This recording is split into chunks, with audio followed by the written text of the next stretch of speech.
Today I wanted to go over the very basic yet very important concept of metering modes. Now, metering modes determine how the camera comes up with what it considers the correct exposure.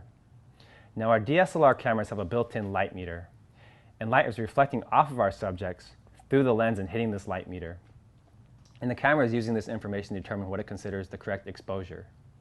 Now, that sounds simple enough, but we run into problems when the camera has to guess. Basically, when the camera doesn't know what we want correctly exposed. So if we have like a really bright part of the scene and a really dark part of the scene, or if we have our subjects in a dark part of the scene with a really bright background, our camera's guessing, and oftentimes it's guessing incorrectly. So we need to use our knowledge of metering modes to be able to outsmart our camera and get the results that we're looking for. The meter is depicted at the bottom of the camera viewfinder window that displays a range of numbers from -2 to +2 on a little bar.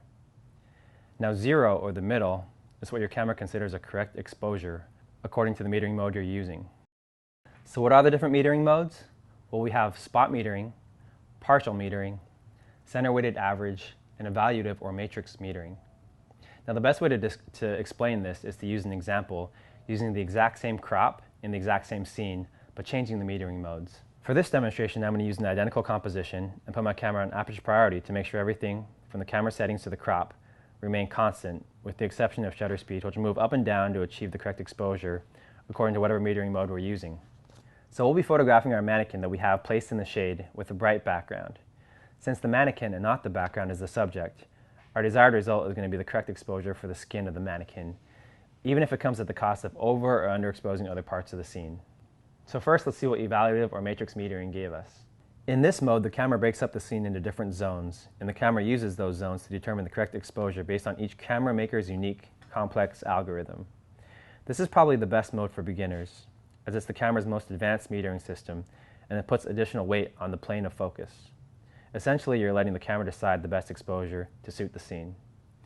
However, in our situation, the camera happened to guess incorrectly, and you can see how underexposed our subject is. Now let's move on to center weighted average metering. Center weighted average uses 60 to 80% of the scene. There's added weight in the center of the scene, and it feathers off towards the edges to determine the correct exposure.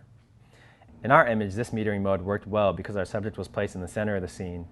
However, if our subject was off-center, then the skin tones would have been really underexposed, as you can see in this image.